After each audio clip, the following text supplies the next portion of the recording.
E se eu te dissesse que o maior perigo pro Isagi agora não é o Hugo e nem o Loki? O verdadeiro inimigo do Yoshi a partir daqui é ele mesmo. No capítulo 333, o Hugo não atacou o futebol do Isagi, ele atacou a mente dele. Ele apresentou uma tese tão sólida sobre ser o número 2 que faria qualquer jogador racional desistir do seu sonho. Mas será que o Isagi foi realmente enganado por essa filosofia? Ou será que existe uma falha nessa matemática do destino do Hugo que ninguém percebeu? Com a primeira ação de Isagi com relação às palavras dele, acho que já podemos descobrir em parte, pelo menos, o que isso significa. Simbora pra leitura do capítulo tentar entender todos os pontos. Ok, pessoal, estamos aqui pra leitura do capítulo 334 de Blue Lock. Agora nós temos aqui uma tradução de vergonha, vamos embora, beleza? O Japão está perdendo por 1 gol. Embora a sentença do rival pareça iminente, eles se aproximam do gol da França para deixarem sua marca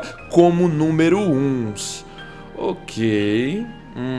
Capítulo 334, Hora do Despertar. Se você continuar aspirando a ser o melhor atacante do mundo, é o que o Hugo diz, né? O Hugo continua o raciocínio aqui. O Hugo tá humilhando muito de graça, né? Tipo assim, eu entendo que pro desenvolvimento da narrativa faça sentido, mas da minha parte eu sinto meio que tipo, o Hugo é muito encherido, né, cara? Ninguém pediu nada. Eu acho que a minha maior estranheza é por causa que o Isagi e o Hugo não se conheciam, né? A maioria dos jogadores desconhecidos que viraram rivais do Isagi tiveram pelo menos uma construção pra chegar nas interações deles, né, com o Yoshi. Teve uns momentos ali, e aí criou esse clima de rivalidade e não sei mais o que. O Hugo não, o Hugo começou a partida, ele nem tinha falado nada, ele já tá xingando o Yoshi. Beleza, o Bashira partiu pra bater o escanteio. Vamos ler aqui essa página. O Isagi tá pensando, né? E temos também a conclusão do que o Hugo tava dizendo. Se você continuar aspirando a ser o melhor atacante do mundo, o Blue Lock será destruído aqui. E o Isagi pensa, cala a boca. Se você realmente acha que é capaz, nesse momento o pessoal começa a se movimentar dentro da grande área. O Hugo já soltou, né, o Yoshi aqui, o Yoshi tá totalmente livre, mas eu acho que não vai acabar assim, né? Já deu pra ver pelos spoilers de ontem que o posicionamento do Hugo, quando sai do Yoshi, é sempre em outra direção. Nós não vamos provavelmente ver um momento da partida onde o Hugo, vamos dizer assim, esteja atrasado na defesa. O Hugo foi fazer um ataque, aí não deu pra voltar, os meninos conseguiram criar um contra-ataque muito bom sem o Hugo tá aqui nessa parte. Acho que isso não vai acontecer, né? Bashira bate de uma vez por todas e o Isagi pede: tente ler o Blue Lock, enquanto o Charles pensa: um passe lateral? É interessante, eu não tinha percebido isso, né? Mas já tá sendo a construção feita aqui logo de antemão, né? Na página 3 já tem o Charles percebendo que é um novo tipo de jogada. O Hugo também tá de olho e então eles já entram no que eles tinham preparado, né? O Hugo vai sair pra marcar outro e o Yoshi vai ficar sendo fixado pelo Charles. Beleza. Agora fica mais claro. O goleiro aqui no final diz, né? Não é um cruzamento simples. É um escanteio curto. Tocou pro Hiyori e o Hiyori fala: vamos com a jogada ensaiada. E o goleiro aqui complementa: esses caras estão tramando alguma coisa. Começam a se movimentar dentro da grande área. Realmente, provavelmente uma jogada ensaiada, né? Seguimos então. O Loki começa a avançar aqui pra tentar tomar a posse de bola. Tá meio bagunçado aqui. Caramba, o cara estava aqui dentro da grande área. Eu não tinha percebido isso nos spoilers. Como é que o cara está... Oxi! Eu tô dizendo que tem algo estranho, pô. Olha aqui onde o caraço tá. Eu não tô maluco, não. Vocês também estão vendo o caraço aqui, né? O caraço tá bem aqui. Tá bom, né? Tá bom. Esse capítulo foi um dos capítulos que eu mais estranhei. Os posicionamentos em campo desenhados. Mas beleza. O Loki parte com máxima velocidade. Quando ele tá chegando, o Hiyori dá um cortezinho aqui pro lado, né? Não percam a marcação. Era o que o goleiro tinha pedido, né? E o Hiyori diz: chegou tarde. E o Bashira já recebe a bola, né? Indo por trás do Loki. E enquanto domina, diz: é isso aí. De novo Bashira. É o que o goleiro fala. ele está colado na linha. Ele tá pensando nesse momento, né? Beleza. Seguimos então, Bashira tá de frente a frente com o goleiro. E o que o goleiro tá pensando é o seguinte: é um chute na primeira trave. Eu não vou deixar você marcar. E o Bashira diz: bem aqui. Cadê? Tocou. Ah, faço um passe. Complementou e o goleiro ficou meio na dúvida. Oxi, como assim? E ele pensa: um passe pra trás? O Reu é quem vem em direção à bola, né? E ele diz: boa, Bashira, estou totalmente livre. E quando seguimos para a próxima página, já temos o Hugo. Eu não vou deixar você chutar, garoto cópia. O Reu sorri nesse momento. Chutar? Agora o Reu deixa passar por trás, né? E fala: foi assim que você simulou esse ataque? O goleiro pensa: ele deixou passar logo aqui? E o Isagi complementa: não era pra sua lógica me esmagar, bastardo número 2. Eu roubei. Só que aí seguimos para a próxima página e não é bem assim, né? O Charles diz: ainda não! O Isagi fica meio na dúvida: oxe, o que aconteceu? E o Charles fala: senhor rebelde. O quê? E o Charles continua: quando o Blue Lock ataca com um padrão desconhecido, minha prioridade é marcar Isagi Oishi, que está na posição mais perigosa. Esse é o meu trabalho. Simplesmente anulado de novo o Isagi. Cara, não tá legal, né? Esse começo de partida pro Yoshi de nenhuma maneira, cara. O Isagi bate na língua, né?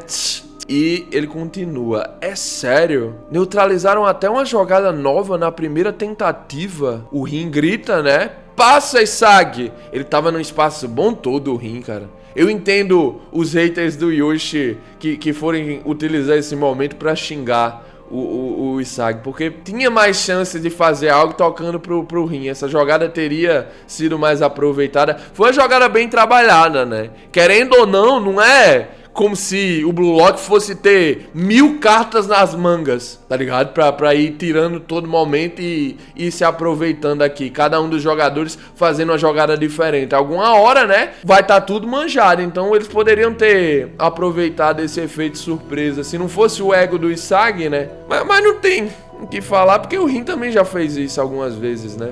Mas ainda assim, se o Isagi olhasse pra fora, né, parasse de se imaginar só dentro do que o Hugo fez na cabeça dele, né? Essa lavagem cerebral, eu acho que poderíamos sim ver algo de diferente nesse momento aqui, mas beleza. Passa Isagi aqui e nesse momento o Isagi tá lembrando das palavras do Hugo, né? O Blue Lock pode se tornar ainda mais forte se você aceitar seu destino como o segundo melhor, dando esse espaço de primeiro pro Rin.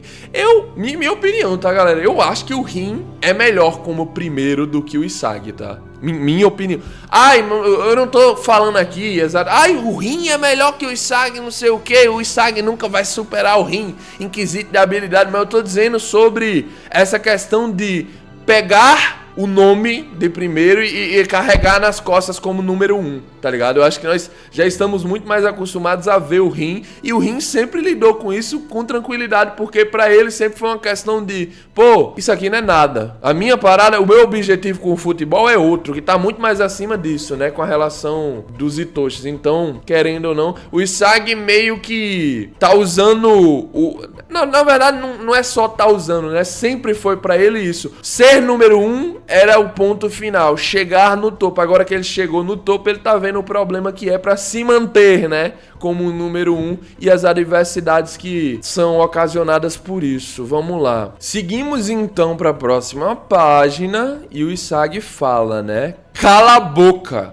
Eu viverei como o número 1.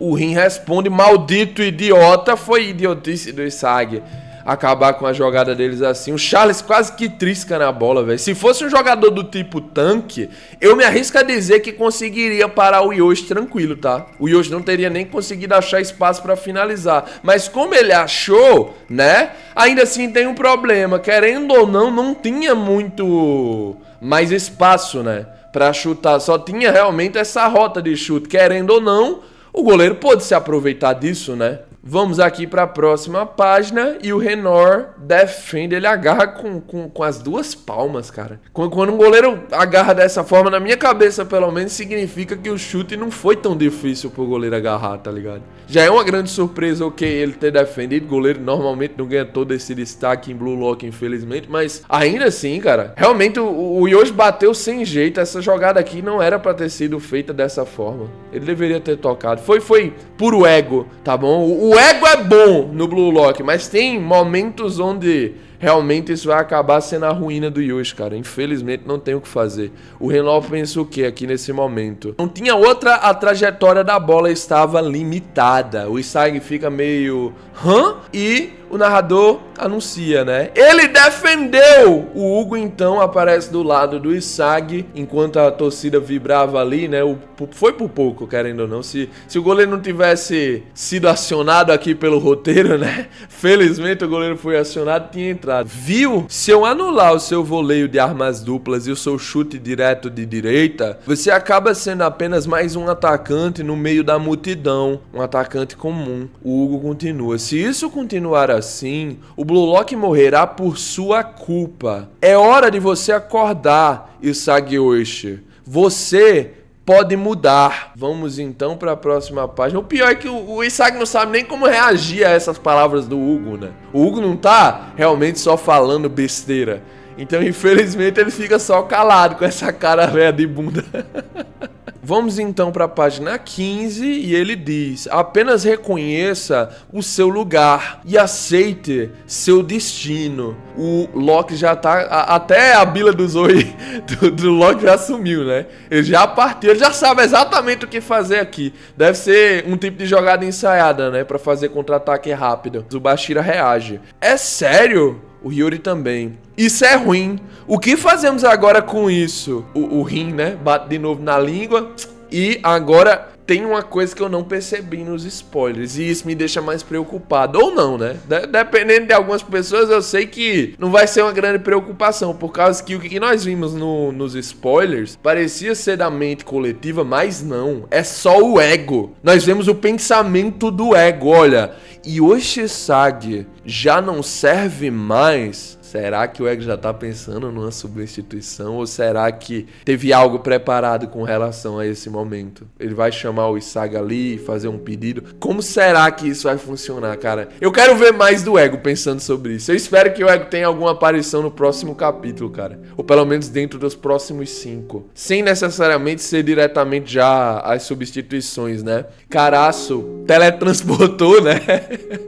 Ele já tá atrás do centro do campo, pô. Ele tava lá no meio da grande área e já tá aqui. Minha nossa. Aptidão, destino, o número 2 do mundo. Começa a vazar a aura, né, dos olhos prismáticos e temos a mensagem do editor. Uma situação sem precedentes e aparentemente sem saída provoca comoção no Japão, exceto para este homem, Tabito Caraço. Continua no próximo capítulo intitulado de Transformação. Foi um bom capítulo, mas tipo, eu tô meio preocupado sobre esses desenhos que os autores estão fazendo, porque não tinha necessidade de desenhar o Tabito lá dentro da grande área. Poderia ser qualquer um, né? Tipo, por exemplo... É que eu posso ter confundido, né? Mas eu acho que é o Tabito mesmo que tava lá dentro. Pode ser o Aiko, né? Botava o Aiko lá e até explicava em questão de contextualização. Pô, o Caraço tá aqui justamente porque o Aiko foi tentar fazer alguma coisa lá dentro da grande área. Ele tá cobrindo pra ele. Poderia, né? Funcionar, mas ainda assim, que bom que nós vamos ter um momento do Corvo nessa partida. Tava na hora dos caras brilhar, velho. Tava na hora desses caras brilhar. Ryo, Bashira na última. Será que agora nós teremos mais variações nesse sentido? Vão ir pegando os que tiveram menos destaque? Provavelmente, né? Provavelmente. Eu acho que não vão ficar nessa carta repetida. Já deu pra perceber que nessa partida o Bashira não brilhará tanto assim. Eu espero que agora nós possamos ver mais do Caraço, do Shigiri e também do Hiyori. Esse é o trio que eu queria ver aqui nessa partida sendo mais trabalhado dos titulares, né? Provavelmente o outro vindo do banco vai ser o Kunigami e também o Barou, né? Mas vamos ver como isso se desenvolve. Nos vemos aqui amanhã para mais um vídeo, gente. Tamo junto, um grande abraço. Valeu, falou e